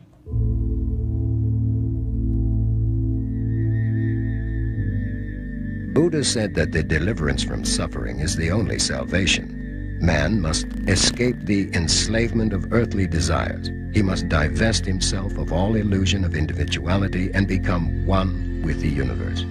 Then, and only then, can he enter into the simultaneous extinction and ultimate bliss that is nirvana. To reach heaven is to enter into Buddhahood, to become God. Nothing remains in nirvana except goodness and purity. There was this anthropologist who was doing research on death and dying among elderly people. So he went to South Korea and visited this old age home where the occupants were primarily Buddhists. And to his great surprise, and these people facing death and dying, they were not so much afraid of death and dying. And the anxiety level was very low. And then the reason he found was they don't have the same concept of death, as people who believe in single life system have. This is not the end. This is not the extinction. It's merely like you go through winter-like a period, you see. So it's uncomfortable, but there's a reassurance, and then you'll come to spring. It's like when the winter comes, spring would not be far behind, you see. So there's hope, and they'll have another opportunity. Islam is a faith of judgment. The Quran asserts, "And we will set up a just balance, so no soul shall be dealt with unjustly. And although there be the weight of a mustard seed, we will bring it forth and take account. And if the deceased has been a true believer, Allah will reward them for their steadfastness with a garden and a raiment of silk. Reclining therein upon couches, they will find there is neither excessive heat nor cold. Its clustered fruits will be brought within easy reach, and there will wait upon them youths who will not age." According to the Quran, heaven is what you would like it to be. It is the ideal utopia. So you'll have huris, you will have spouses, you will have fruits, you will have everything that your heart could desire. The Quran vividly describes the events on the day of judgment, wherein a sort of a scroll or a book, if you like, will be placed in front of each and every person, and recounting each and every minor or major deed or misdeeds which he or she has committed in this world. And they will then be judged according to their deeds. And if the good deeds outweigh the evil ones, the person will go to heaven. And if the evil deeds outweigh the good ones, he or she will go to hell. In traditional native belief, the spiritual and the natural are a unity. Death is part of the life process, and only those who have no idea how to live are fearful of dying. Death is the gateway to our return to the spiritual world. The spirit returns with the setting sun to the sacred way, to reunite with the oneness of the earth. For the Ojibwe people, the land of the dead is like a place of plenty. I think it's because native people traditionally have been hunters and gatherers and had a very difficult life. So in the afterlife, there's plenty of game to hunt. There's plenty of food. In Ojibwe traditions and myths, there's a lot of mention of lots of berries, blueberries, strawberries, raspberries. So there's an abundance of food, but always in the land of the dead, that's where you will find your ancestors and your friends who have passed on. Betty Eadie is the author of a worldwide bestseller entitled Embraced by the Light. During surgery at the age of 31, She literally died and went to heaven. Today, Betty travels widely and lectures about what happened to her. I saw this pinpoint of light, and this pinpoint of light attracted me. So I turned and I began to travel very quickly, and the light became broader and bigger. The love that was coming from that light began to surround me. And as I came to that intense light, I was taken to a garden. And I say garden because it was so manicured. And there was a tremendous waterfall. It was beautiful. And the water just cascaded down over this, down the mountainside. And everything there was alive. It had spirit. And I could see the beautiful flowers. And they were gorgeous. They are beyond any description. The colors, the fragrance. Again, they moved and swayed in perfect harmony to a melody that they produced, also very perfect for God. And as I came closer to the pond, I looked over, leaned over, and kind of brushed the water to look down into it. And when I did, I saw my spirit for the first time, and I marveled at what was now my appearance, because instead of that, I'm going to cry, so I'm going to have to stop for a minute, if you don't mind. I imagine that Betty Eadie had a near-death experience, a profound experience that really changed her. I think the problem is that she has interpreted it in terms of her own Christian upbringing and has become absolutely rigid about the way of interpreting it. I think she's not at all open to any kind of other interpretation than a very fundamental Christian view that the God she met was the God of her own type of Christianity. I think her experience, like every other experience, was a product of her brain. And I think it's a shame that she is pushing this view of, I know the truth and you're all wrong, because her truth is not by any means the same as other NDEers or other people who've had mystical experiences. And I think that sort of rigid view does more harm than good. Here's something to consider. What do we need heaven for anyway? The skeptic might argue that heaven and hell are nothing more than a system of rewards and punishments we use to justify our own actions and to condemn those of people we don't like. Or perhaps as a way to keep certain people in power and promise others a reward after death, provided they don't make trouble in this life. Is that the real heaven? Pie in the sky when you die, by and by? The promise of prizes?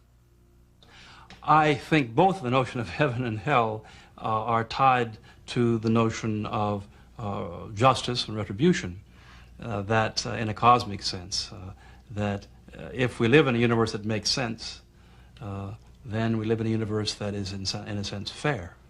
And that means that there must be, I think, some final drawing of the line, that certain people shouldn't get away with certain things and other people shouldn't have to put up with what they put up with. And that's been a traditional argument in favor of some kind of afterlife to start with, and then some kind of recompense at that stage. You know, a lot of people, probably many more than will admit it, have undergone out-of-body experiences that they feel brought them close to heaven. Indeed, in some cases, all the way there. And a great many more people believe they will encounter such an experience based on the sacred texts and the teachings of their religion. Is it all merely wish projection?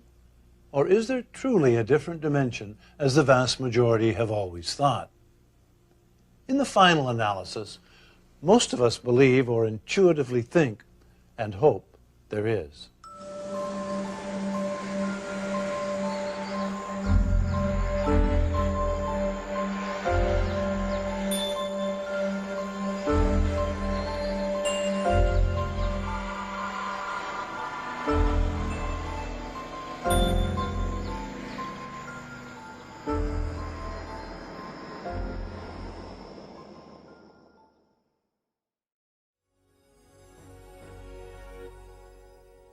first image that came to my mind was my hands holding onto a cold railing.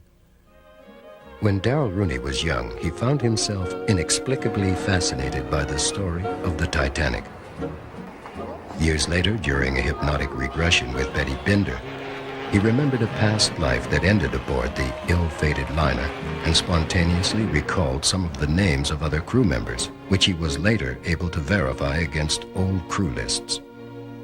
He was not eager to tell his story, but because of the seriousness of our investigation, he agreed to an interview with us. So I'm out on the poop deck or something like that, and seeing, these faint objects in the distance, and these objects are the lifeboats. And I can see that the davits are empty, the lifeboats are out there, and then I'm staring my fate in the face. The lifeboats are gone, I'm going to go down with the ship. It's a memory that has terror attached to it. So, it's even disturbing to talk about it a little bit right now.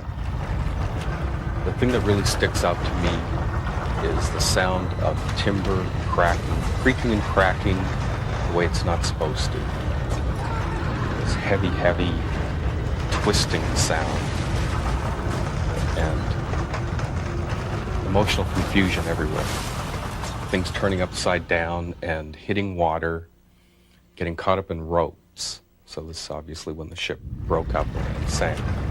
And sense of the hull of the ship there, with portholes, and then getting pulled down into the darkness of this freezing cold water.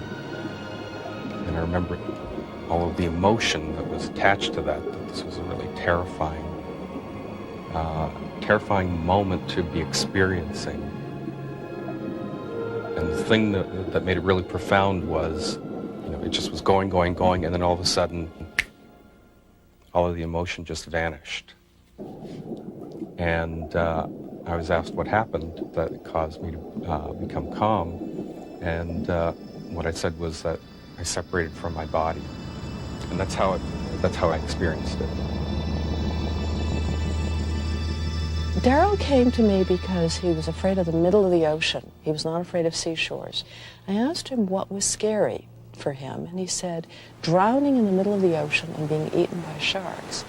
And he thought I would find that kind of strange, but I didn't. He was feeling very comfortable that I was accepting of whatever his beliefs and experiences were.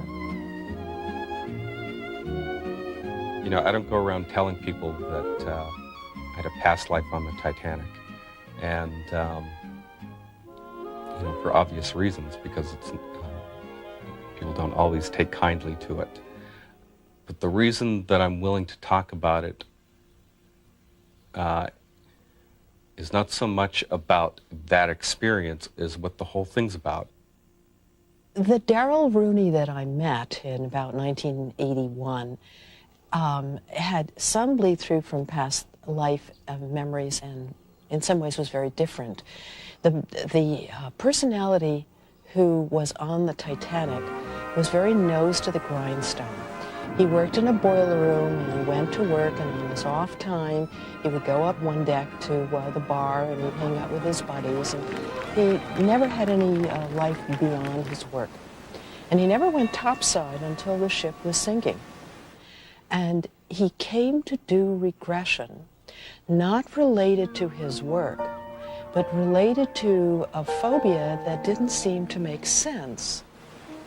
Stories like Darrell Rooney's convinced Tom Harper, theologian, journalist, and best-selling author of Life After Death, that the whole concept of reincarnation needed special consideration. When I came to this point of my research, I knew that reincarnation, the idea that we keep coming back until we get it right, so to speak, was believed in by some early Christians. I was also aware, of course, that nearly 2/3 of humanity have always believed in it in one form or another over many thousands of years. It was important for me, therefore, to look at it as objectively as possible. I think we keep coming back because we have to learn new lessons, and whatever we're going through now, we're back in school for something. Suffering 103 or whatever. there are too many people on earth to die and go to heaven, because heaven would be awfully crowded. You know? And so that's why I think that you know, people are reincarnated. Mon âme sortira de mon enveloppe charnelle, puisqu'elle ne pourra plus y rester. Et elle repartira dans les ténèbres et elle attendra qu'un autre corps soit libre et souhaite l'accueillir pour continuer à développer d'autres vies sur Terre. Sinon, elle continuera ses activités, mais en dehors du corps humain. The soul is sort of like energy, and what Einstein says about energy neither being created nor destroyed, but only transferred to another form, is basically what I believe about in spirituality, that the soul also is never destroyed, but merely goes on to another body. Apparently, one of them was I was a street urchin, and I've been a male in past lives. I can see that, and I have a fair bit of androgyny, and I identify on a fairly male plane, right? I may pose something that will be very disquieting to people, or to those faiths and people who think that there's only one life. But the reincarnation is the only rational answer that so far we can find for the inequities and disparities in life. Why has one born blind? Why some people are born handicapped? Mozart was born a genius at age 4. He wrote his first great musical piece. What accounts for that? If there is a God and this God believes in justice and he created all of us, why should he create one better than me? Why should someone suffer more than I do? Why should someone enjoy the bliss of life while others are suffering? And our answer is reincarnation. My first recollection of a past life experience was with a trained facilitator where I did several sessions with her, and then after feeling comfortable with the concept of how memories can come up, I began to have my own spontaneous past life memories. The most significant one for me was a lifetime in Europe. And I remember being a rather young woman and being dressed in rather coarse clothing, muslin-type material. There were 3 or 4 children there. I was trying to prepare a meal just out of water and vegetables, caring for them. There was no husband around, and the next memory that popped out of that was that he had gone away to war, and he wasn't going to be returning. I had been left alone. And of course that information began to dovetail with my own feelings of abandonment that I'd had all my life. So, in one life, Denise Lampron tells us she was an impoverished farm woman in medieval Europe. In another, she was reincarnated as a Native American male warrior. My Native American experience, well, in that one I was a male. I was a warrior, which is the issue, is basically the same, just experienced it differently. I lost my spouse again in that lifetime. See, we're continuing with the same theme. And lost from my tribe for something that I believed in, which again is another issue in my life. My beliefs have always sort of segregated me from the group. So that was one where it was made clear to me that I was willing to suffer for what I believed in, or to sacrifice, let me put it that way, for what I believed in. Obviously, she believes what she says. But do we? To Christians, the idea that we can change, improve ourselves as we progress from one life to another runs counter to some central doctrines. For example, the unique importance of having only one life to live in this world, the resurrection of the body, a final judgment, and even heaven itself.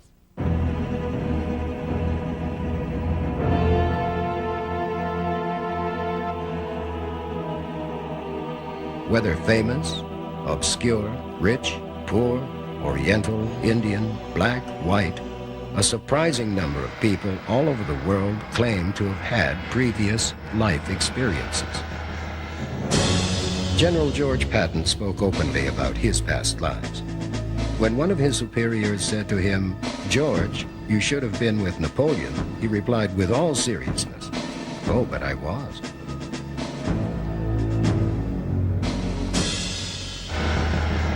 But how can people be sure that they are experiencing a past life? How does the process actually occur? Today, it is often with the assistance of a facilitator. Betty Bender is the president of the Association for Past Life Research and Therapies. Well, what I'm finding is that there's an increasing interest in past life regression, in remembering our past lives, and in the application of this modality to improving the present and improving our, what we might call psychic experiences or our meditational abilities. I feel in part it's because people are looking for alternative healing modalities. In part it's because people are starting to remember their past lives or snippets of them and they want to make sense of it. And in part there's just a tremendous curiosity about it. Dr. Stanislav Grof's research into the mind and consciousness began in Czechoslovakia before he arrived at the Maryland Psychiatric Research Center in the late 60s. Today, he practices in California.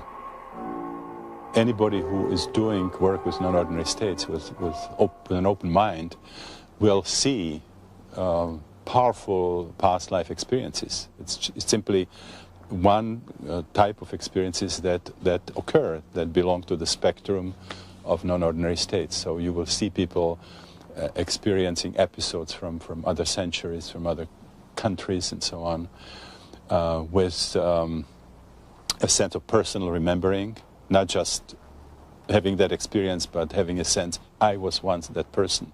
This is not the first time it's happening to me. The people find powerful connections to their present life, and it has this sort of healing impact when they complete that kind of experience. Now, these are simply facts of observation. Now, the interpretation of these observations in terms of survival of the same unit of consciousness is just one of the possible theories. It's a very good one. It's certainly much better than what we have in traditional psychiatry, where the whole thing is just discarded as nonsense. I think the whole idea of reincarnation is incoherent. On the surface, it's a sort of attractive idea, and it deals with the problem of suffering. You know, why should I have such a terrible life? Well, because I did something bad in a past life. Why should I be frightened of heights? Because something happened to me in the past life, and so on. But really, if you think what it could possibly mean, what could be reincarnated? For reincarnation, personal reincarnation, to make any kind of sense, there has to be a soul or a spirit or a me or something or other with memories. The whole idea wouldn't make much sense if we don't bring our memories from one life to the next. And clearly, on the whole, we don't. So I have enormous troubles with the whole idea of reincarnation in its more trivial sense, personal reincarnation. So when I read evidence for young children in India apparently remembering past lives, I have no idea what's going on. Much of it, if it's true, could be interpreted as telepathy, clairvoyance, other things if you believe in those. But in any case, I am not convinced by the evidence we have yet from hypnotic regression to past lives. None of those have really convinced me that they show the continuity of something from life to life. But other researchers would answer Dr. Blackmore by pointing out that there is evidence for reincarnation. Dr. Joel Witten, a psychiatrist and professor at the University of Toronto and the author of Life Between Life, is one of those who tackles the question head-on. What is the evidence for the case for reincarnation? Ian Stevenson and other very careful researchers have methodically documented people's memory and gone out and verified the accuracy of recall. For example, a child may report being such and such a person in such a certain town. They did this, they lived at this address, they were married to this person, and Ian or his researchers will interview the child to get the description, and then go to this place. And Ian Stevenson has well over 2,000 such cases. The bottom line was no one could find fault with his research, with the investigations. And the conclusion was you either accept the hypothesis, the notion of reincarnation, or you're forced to accept the hypothesis of super telepathy. Each of them are, to the Western mind, equally implausible, incomprehensible. And yet, that's what the data says. It's an endless journey, and we living beings are travelers. This is known in Buddhism as samsara, or wheel of life. That means cycle of continued existences or succession of rebirth that an enlightened being goes through different forms of existences. In Buddhism, we view living and dying in successive waves as divided into three divisions: present life and future life and intermediate stage, or bardo, that takes place between the present life and the future life. In other words, it is important to understand that in Buddhism, life and death is not one's only event. The wheel of life. That raises a great many interesting questions. Do we, for example, retain any of the characteristics of our previous existence in a new one? Can we in some way choose our next incarnation? And perhaps the most interesting of all to me, if we've had past lives, why don't we remember them? There are several responses to that. One is perhaps we haven't had any past lives. This might be our first incarnation. That is a possibility. I have another case where a person hasn't incarnated for so long that they can't, there's nothing they can relate to, sort of like a caveman existence. But children, by and large, do remember. It's been my experience and the experience of many people who are familiar with the idea of reincarnation. If you take a child who's 3 or 4 that has sufficient language to understand what you mean, many children can simply tell you, oh, my name was Ethel, and I worked on a farm, and I was married to Sam, and I think I had 4 kids. And I think I remember dying when I was 82 or something.